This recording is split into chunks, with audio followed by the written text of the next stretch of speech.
नमस्कार ओमकार जी, बहुत बहुत स्वागत है आपका। नमस्कार अंजू जी, आपके दर्शकों को भी नमस्कार। सर, ये क्या खेल खेल रहे हैं? स्वामी अविमुक्तेश्वरानंद, अखिलेश ने चाबी भरी हुई है इसलिए इस तरह की हरकतें कर रहे हैं, और योगी जी ने तो अच्छी खासी क्लास लगा दी है बिना नाम लिए। एक होता है ना कि कुएं में भांग डालने की कोशिश, ये सिद्ध करने की कोशिश कि भाई जिस भारतीय जनता पार्टी के पीछे आप लोग लामबंद हैं, वो एक्चुअल में सबका प्रतिनिधित्व नहीं करती है, सारे हिंदुओं का प्रतिनिधित्व नहीं करती है, और जो सनातन परंपराएं हैं उनका भी पालन नहीं कर रही है। देखो जी, शंकराचार्य का भी अपमान करती है, उस पर भी जो है बल प्रयोग करती है, उसको भी 2-2 नोटिस थमा दिए। तो एक माहौल, अच्छा आप ठीक है, सोशल मीडिया का जमाना है, बहुत जल्दी सच्चाई लोगों के सामने आ जाती है, लेकिन कितने लोगों तक ये सच्चाई पहुंच पाती है? बहुत सारे ऐसे लोग होते हैं जो अभी भी, आज मैं प्रोग्राम कर रहा था और मुझको ही खरी खोटी सुनाने वाले 2-4 तो आ गए कमेंट बॉक्स में कि जी परम पूज्य शंकराचार्य जी, जिनका भगवान का दर्जा होता है, उनके बारे में आप इस तरह की बातें कर रहे हैं। अरे काहे का शंकराचार्य भाई? ये ढोंगाचार्य है, पाखंडाचार्य है। शंकराचार्यों का ये काम होता है कि वो धरने पर बैठे प्रदर्शन करें, गाली गलौज करें, किसी को औरंगजेब बताएं, किसी को हुमायूं की, बाबर की औलाद बताएं। ये शंकराचार्यों का काम होता है। इस देश में 3 और भी शंकराचार्य हैं, उनकी कभी आवाज सुनी क्या? ये डे 1 से सिर्फ और सिर्फ राजनीति कर रहे हैं। इनको खुद ही नहीं पता है कि शंकराचार्य का कार्य क्या है, दायित्व क्या है, जिम्मेदारियां क्या हैं, इनको कोई पता नहीं है। और ये कभी किसी के हाथों में खेल रहे हैं और कभी किसी के हाथों में खेल रहे हैं। जिसके साथ जैसा ट्रीटमेंट होना चाहिए वो ट्रीटमेंट अब इनके साथ शुरू हो गया है, क्योंकि जितना नुकसान पहुंचा सकते थे सनातनियों का, राजनीतिक रूप से बीजेपी को कितना नुकसान होगा, योगी को कितना, मोदी को कितना नुकसान होगा, वो तो छोड़ दीजिए। ओवरऑल जब हम समग्रता में देखते हैं, मुझे एक बात बताइए ना अंजू जी, जब भगवान राम का दिव्य और भव्य मंदिर बन रहा था उसका विरोध किया इन्होंने, शिलान्यास कौन कर रहा है इसको लेकर के सवाल खड़े किए, फिर उसको लोकार्पण कौन कर रहा है, प्राण प्रतिष्ठा किसके हाथों से हो रहा है उसका विरोध किया, जब धर्म ध्वजा फहराई जा रही थी उसका विरोध किया, इन्होंने काशी में जो व्यवस्थाएं की जा रही थी उसका विरोध किया। क्यों भाई?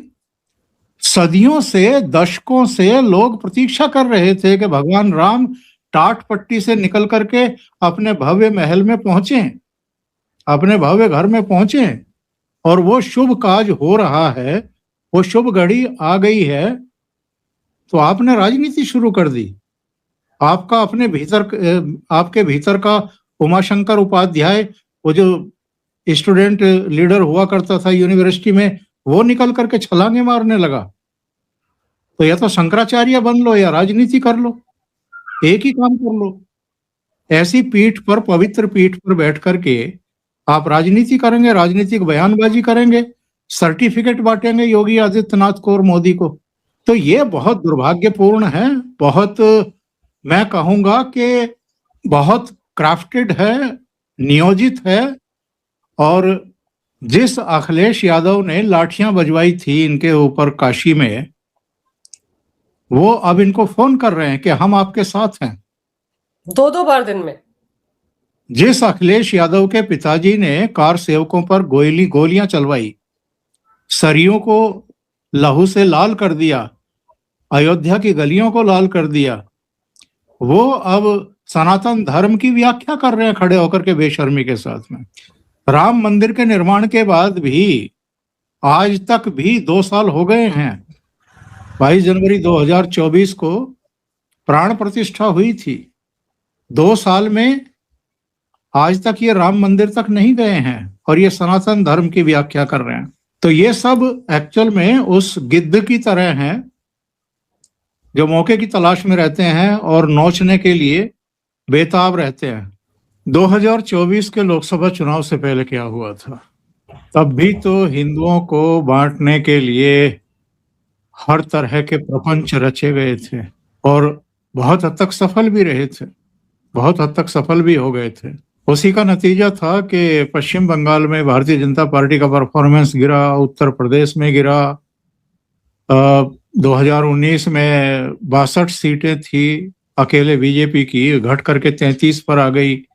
हरियाणा में 5 सीटें घट गई, राजस्थान में 8 सीटें घट गई, महाराष्ट्र में तो और भी बड़ा नुकसान हुआ, 48 में से 31 सीटें एमवीए ने जीत ली। कई राज्यों में नुकसान हुआ था। क्यों? क्योंकि उस समय विपक्ष और इकोसिस्टम, इनकी जो चालबाजी थी उसको समय रहते बीजेपी नहीं समझ पाई, और बीजेपी में भी फिर सबसे पहले समझ पाए तो प्रधानमंत्री नरेंद्र मोदी। इसलिए चुनावी कैंपेन 2024 का उठा करके देखेंगे तो शुरू के 2 चरण बीतते बीतते उनकी समझ में आ गया था और फिर डायरेक्ट उन्होंने हिट करना शुरू किया था इन लोगों को। तो अभी 2027 का जो विधानसभा चुनाव है उत्तर प्रदेश का, समझिए उसकी तैयारी शुरू हो गई है और कुल मिलाकर के कोशिश ये है कि हिंदुओं को ही विभक्त किया जाए, क्योंकि हिंदू अगर एकजुट हैं, एक हैं, तो सबके लिए खतरा है, कांग्रेस के लिए भी, अखिलेश के लिए भी। और क्यों भूलते हैं, लोकसभा चुनाव के बाद और लोकसभा चुनाव के खत्म होते होते योगी आदित्यनाथ ने आगरा से एक संदेश दिया था, एक सूत्र वाक्य दिया था, बटेंगे तो कटेंगे, और बांग्लादेश का उदाहरण दिया था उन्होंने। और उसी का नतीजा है अंजू जी कि उसके बाद ये सूत्र वाक्य न केवल योगी आदित्यनाथ ने आगे बढ़ाया, बल्कि प्रधानमंत्री नरेंद्र मोदी ने एक रहेंगे तो नेक रहेंगे, और संघ प्रमुख ने भी 2-4 जगहों पर जहां उनके संवाद के कार्यक्रम थे, उन्होंने यही बात कही कि हिंदुओं की एकजुटता बहुत जरूरी है, बहुत पीछे जाने की जरूरत नहीं है। 20-25 दिन पहले की बात है, कोलकाता में थे संघ प्रमुख और उन्होंने कहा था कि अगर एक रहे तो यहां भी बदलाव देखने को मिल सकता है। लेकिन फिर से वही सारी ताकतें, वही जितनी भी देश के भीतर भी हैं और देश के बाहर भी हैं, उनको लगता ये है कि जो मुस्लिम मतदाता है और जो उनका अपना वोट बैंक है, अलग अलग क्षेत्रीय दलों के नेताओं का जातीय जो उनका वोट बैंक है, वो मिलकर के एक सर्टेन फिगर तक पहुंचते हैं और वहां तक पहुंचने से सत्ता नहीं मिलती है। सत्ता मिलेगी तब जब हिंदुओं के वोट भी मिलेंगे, हिंदुओं में भी विभाजन होगा। इसलिए उनको कोई ना कोई टॉपिक चाहिए, कोई ना कोई मुद्दा चाहिए, कोई ना कोई चेहरा चाहिए जिसको आगे करके वो रायता फैला सकें और इस तरह के हालात पैदा कर सकें। सर आप बिल्कुल सही कह रहे हैं। 2 साल में ना ये अविमुक्तेश्वरानंद गए हैं राम मंदिर, ना अखिलेश गए हैं, तो फिर ये किस मुंह से सनातन की बातें करते हैं। लेकिन सर ये किसी भी संत की जुबान नहीं हो सकती जिस तरह की भाषा का इस्तेमाल स्वामी अविमुक्तेश्वरानंद ने योगी जी के लिए किया। हुमायूं की औलाद और न जाने क्या क्या बोला, ये किसी संत की भाषा है। और अब तो जो उनको दूसरा नोटिस मिला है सर, उसमें तो सीधे सीधे कहा गया है कि आपको जो जमीन आवंटित की गई थी आश्रम के लिए, क्यों ना उसको वापस ले लिया जाए और क्यों ना आपको मेले में आने पर आपके प्रतिबंधी लगा दिया जाए। नहीं नहीं, इलाज यही है, उपचार यही है, और कोई उपचार नहीं है ऐसे लोगों का। भाई आप ये बताइए कि चलिए कुंभ में, महाकुंभ में तो शाही स्नान होते हैं, अलग अलग अखाड़ों के पीठ के जो पीठाधीश्वर होते हैं वो जाते हैं, उनके लिए व्यवस्थाएं की जाती हैं। उसी तरीके से जो एक परंपरा चली आ रही है, माघ मेले में आप शाही सवारी निकाल रहे हैं, पालकी उठाए हुए आपके चेले चपाटे आपको कंधे पे लेकर के और चले जा रहे हैं, पीछे ढोल ढपड़े बज रहे हैं, मतलब शर्म भी नहीं आती। लाखों की संख्या में लोग आस्था की डुबकी लगा रहे थे उस समय पवित्र गंगा में। तो दायित्व क्या बनता है, जो सनातनियों के अपने आप को धर्मगुरु कहते हैं, उनका दायित्व क्या बनता है कि जो लाखों लोग भक्त आ रहे हैं गंगा में डुबकी लगाने के लिए, उनको किसी तरह की तकलीफ ना हो, किसी तरह की असुविधा ना हो, कोई दुर्घटना ना घट जाए। सब जैसे खुशी खुशी आए हैं वैसे ही सकुशल अपने घरों को लौट जाएं। तो ये चिंता किसकी होनी चाहिए? ठीक है, सरकार में योगी आदित्यनाथ है, उनकी अपनी व्यवस्थाएं हैं, सरकार की अपनी व्यवस्थाएं होती हैं, लेकिन सो कॉल्ड धर्मगुरु के नाते आपकी क्या जिम्मेदारी है? इन्होंने तो वहां एक सीन क्रिएट करवा दिया। अगर पुलिस और प्रशासन के बड़े अधिकारी, जिनका ये नाम ले रहे हैं, गृह सचिव, कमिश्नर, पता नहीं बड़े बड़े अधिकारियों के नाम ले रहे हैं कि साहब वो सब जिम्मेदार हैं, आप जिम्मेदार नहीं हैं। राम भद्राचार्य जी ने कहा है कि पालकी पर बैठ करके जाने का क्या मतलब था। हम भी पैदल गए हैं, बाकी जो साधु संत हैं, जो पीठाधीश्वर हैं, वो भी पैदल गए हैं। आपने एक तमाशा बना के रखा हुआ है। और जब पुलिस ने वहां पर व्यवस्था बनाने की कोशिश की और इनसे कहा कि 25-30 मीटर की बात है, आप पैदल जाइए, तो ये कह रहे हैं कि हमारे विवेक पर प्रश्न चिन्ह खड़ा किया गया, हम तय करेंगे कि हमें कहां से पैदल जाना है और कहां तक पालकी के द्वारा जाना है। ये तो मतलब शहंशाहों के शहंशाह बने हुए हैं। और जब पुलिस ने रोका तो बैरिकेड तोड़वा दिए, उस पेंटून पुल को खुलवा दिया जो आपातकाल के लिए बनाया गया था, आपात स्थिति में ही उसको खोला जाना था। और फिर धक्का मुक्की और पुलिस के साथ मारपीट की शुरुआत किस तरफ से हुई? सारे सीसीटीवी फुटेज हैं। उसके बाद इनके चेले चपाटों को पकड़ा गया और पुलिस चौकी ले जा करके उनकी मरम्मत की गई और इनको वापस भेजा गया। कह रहे हैं कि मुझे 5 घंटे तक पुलिस ने अपनी अभिरक्षा में रखा और फिर यहाँ छोड़ करके गए। अब मैं अनशन पर रहूंगा। मतलब कितनी शर्मनाक बात है। क्या खुद को शंकराचार्य बता रहे हैं?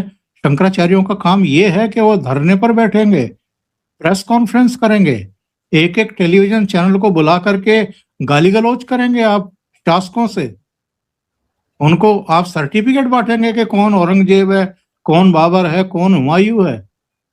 और आप क्या कर रहे हैं? सर, आप ये देखिए कि जिस तरह से इस मुद्दे को भुनाने में लगे हुए हैं अखिलेश यादव, दिन में 2-2 बार फोन हो रहे हैं। हम उनके साथ हैं। लखनऊ में पोस्टर लगा दिए गए इनके साथ कि सनातन का अपमान हम नहीं सहेंगे। जो मनुस्मृति को गालियां देते हैं सर, आज वो सनातन प्रेमी बन गए अचानक से, सिर्फ इसलिए क्योंकि पीडीए नहीं चल रहा है, सेंधमारी हो चुकी है उनके मुस्लिम वोट बैंक में। वो जो ओवैसी ने कांड किया है महाराष्ट्र में, उसके बाद से इन सबके हाथ पांव फूल गए, इसीलिए पूरी नौटंकी। देखिए, मैंने लोकसभा चुनाव का जिक्र शुरू में किया, उसमें सनातनी बटे, इसलिए ये हुआ कि तीसरी बार में नरेंद्र मोदी को, उनके नेतृत्व को 272 सीटें नहीं मिली, पूर्ण बहुमत नहीं मिला। और सनातनियों के बंटवारे की वजह से ही इन लोगों को सांस आई, वरना 2014-2019 में 5-5 सीटें आई थी समाजवादी पार्टी की 80 में से। अचानक जैसे होता है ना जैकपॉट, तो जैकपॉट लगा इनका, 37 सीटें आ गई और कांग्रेस की भी 6 आ गई, तो 50% से ज्यादा सीटें दोनों ने जीत ली।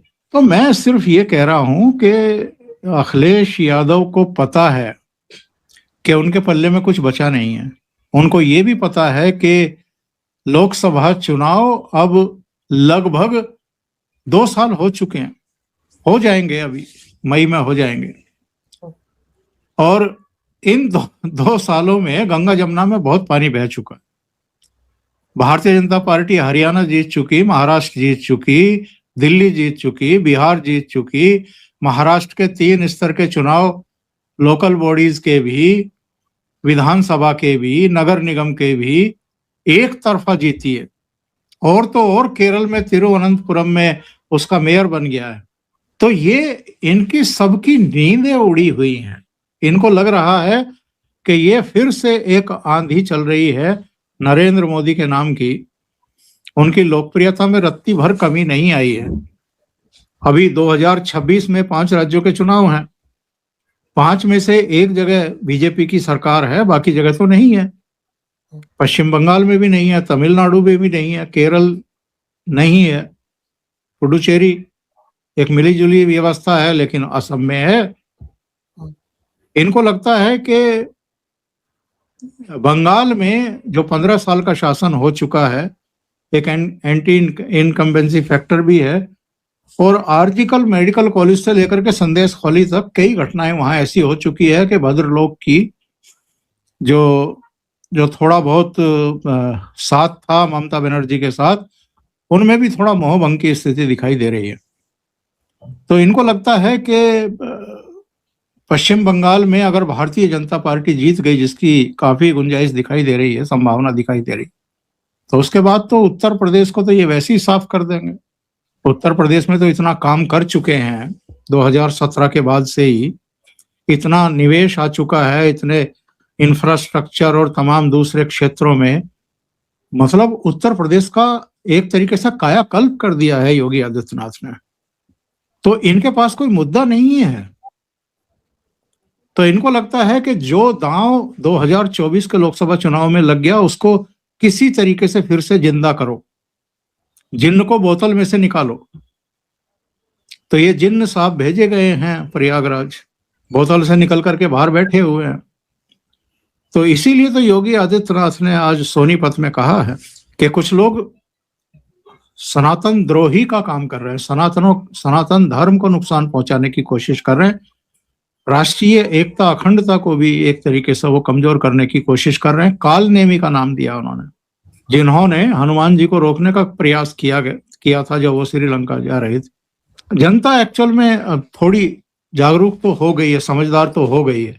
सोशल मीडिया का जमाना है, कुछ आप हैं, हम हैं, दूसरे लोग हैं जो राष्ट्रवादी यूट्यूबर हैं, वो जन जागरण का काम कर रहे हैं। वही गिलहरी वाली बात है, जब राम सेतु का निर्माण हो रहा था तो एक गिलहरी जो है वो बार बार पानी में जाती थी, कुछ कण छोड़ती थी रेते के बालू के, फिर आती थी, फिर लेट जाती थी, फिर कुछ। तो किसी ने पूछा कि कर क्या रही हो? और मुझे भी पता है कि मैं ये राम सेतु नहीं बना सकती, बहुत लंबा चौड़ा है, लेकिन इतिहास में मेरा भी नाम लिखा जाएगा कि मैं भी राम सेतु के निर्माण में भगवान राम का सहयोग कर रही थी। तो हम लोग गिलहरी की भूमिका में हैं, हम लोग भी थोड़ा बहुत जन जागरण कर रहे हैं, लोगों को जगा रहे हैं, झिंझोड़ रहे हैं कि गलती मत कर देना।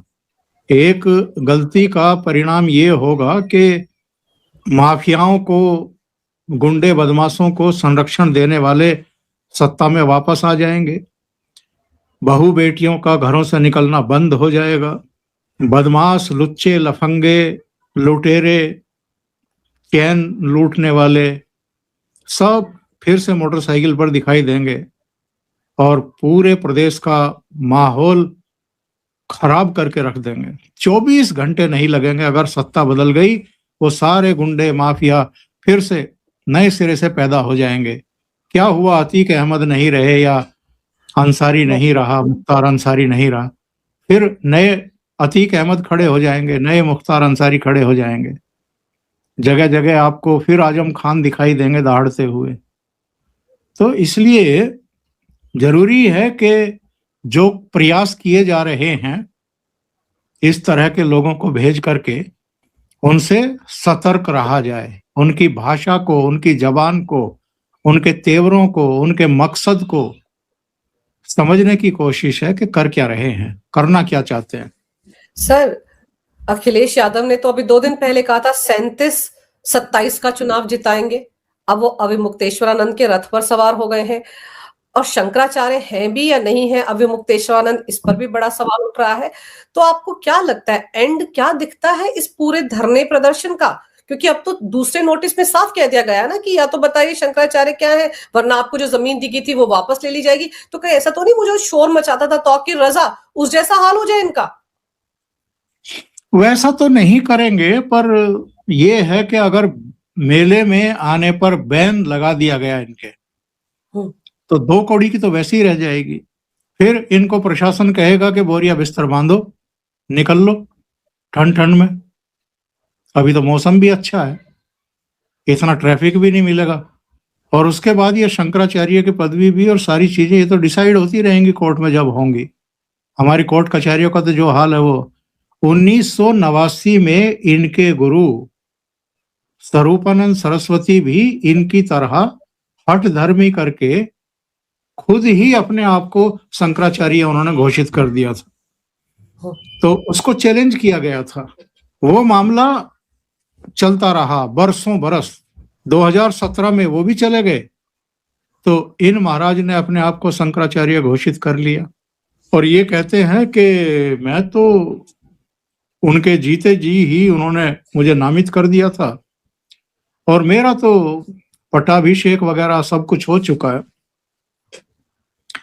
कोई तस्वीरें नहीं है पट्टाभिषेक की। और दूसरी चीज, जब ये पट्टाभिषेक की तैयारी कर रहे थे उस समय तो बवाल खड़ा हो गया था, वितंडा खड़ा हो गया, चुनौती दे दी गई थी, मामला सुप्रीम कोर्ट में पहुंच गया था।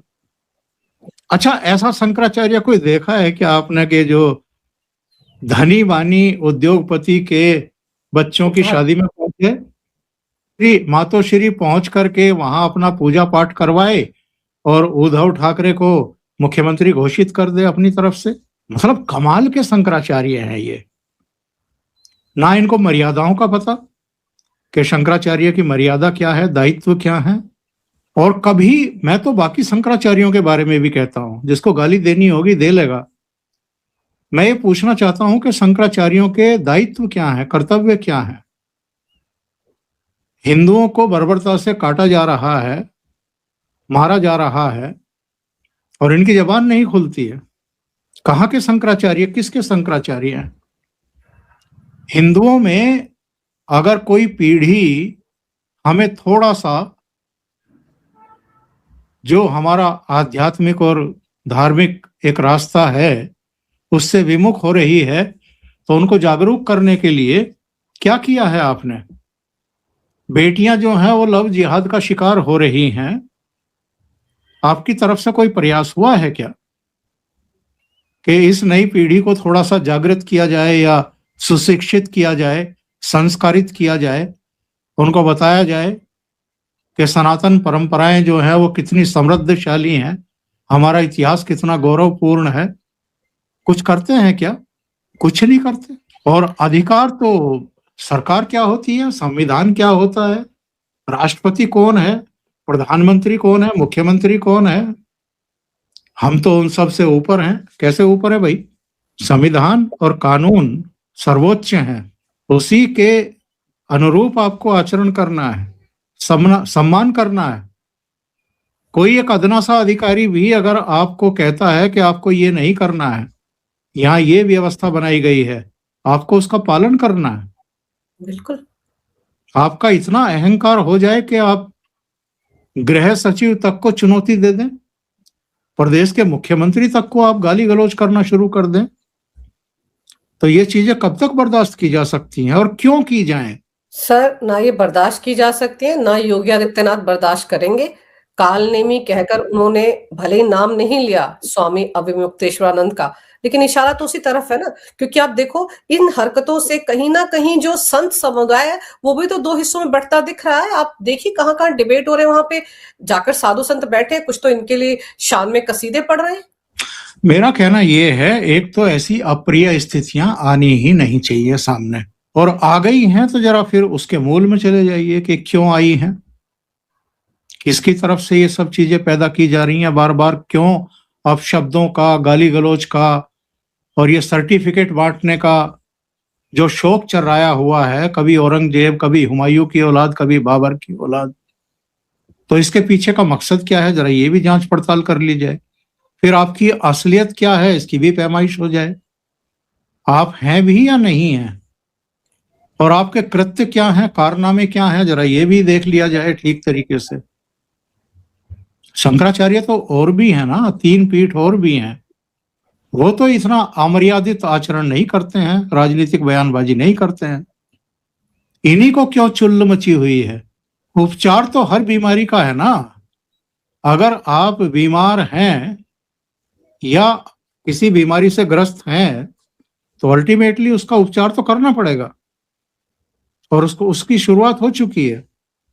कुछ लोग कह रहे थे कि वो जिला अधिकारी को, मेला प्रशासन को नोटिस नहीं देने चाहिए थे, जल्दबाजी कर दी, 2-2 नोटिस पहुंच गए। भाई साहब, इलाज यही है।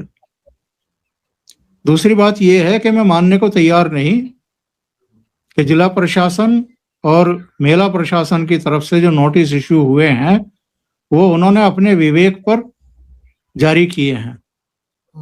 ये फैसला ऊपर से होता है, वहां से कहा गया होगा कि व्यवस्था शुरू करो, इनको सहसम्मान विदा करने का वक्त आ गया है और आगे से ये यहाँ पैर ना रख पाए, इसकी व्यवस्था कर लो। वो कहते हैं ना कि कोई प्रोडक्ट अगर खराब निकल आए तो उसको ब्लैक लिस्ट कर दिया जाता है। बहुत सारी कंपनियां जो करार के अनुसार आपको सप्लाई ना दें तो उसको भी काली सूची में डाला जाता है। तो इनको भी काली सूची में डाल दिया जाएगा। ना रहेगा बांस, ना बजेगी बांसुरी। तो वह शंकराचार्य का फैसला होता रहेगा, लेकिन आप इधर नहीं भटक सकते। आप इतने गैर जिम्मेदार आदमी हैं कि जब लाखों की संख्या में श्रद्धालु आस्था की डुबकी लगा रहे थे गंगा मैया में, तब आपने ये वितंडा खड़ा किया।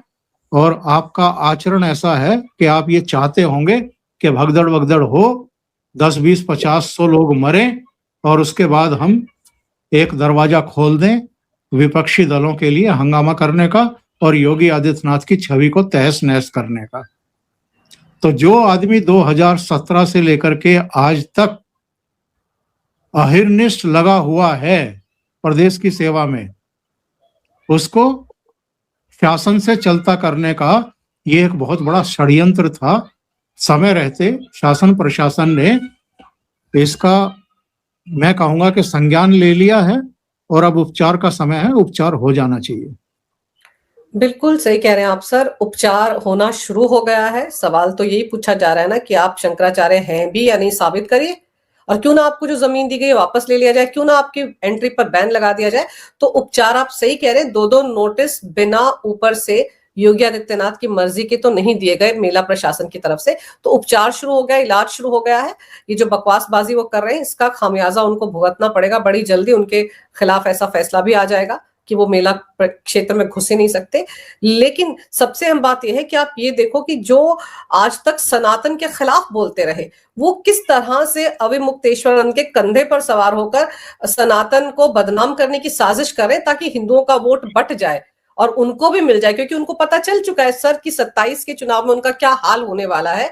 उनका तो जो एक मुश्त वोट बैंक था मुसलमान, वो भी बट चुका है। तो ऐसे में उनको लग रहा है क्यों ना पीडीए के नाम पर हिंदुओं को और बांटा जाए, और इस नाम पर कि देखिए साधु संतों का अपमान हो रहा है। ये सब कुछ एक सोची समझी रणनीति के तहत किया गया। अविमुक्तेश्वरानंद को जानबूझकर उस रथ पर सवार होकर यहां भेजा गया ताकि रायता फैलाओ। और आप सही कह रहे हैं, लाखों लोग वहां मौजूद थे, भगदड़ मच जाती, कुछ भी होता। तो ये योगी आदित्यनाथ के खिलाफ एक बड़ी साजिश थी जो समय रहते रोक दी गई है। अब देखना ही होगा कितनी जल्दी इनका इलाज होता है और कैसा इलाज होता है। सर, आपने समय निकाला, इस विषय पर बड़ी ही अहम जानकारी मेरे दर्शकों को दी। आपका बहुत बहुत धन्यवाद।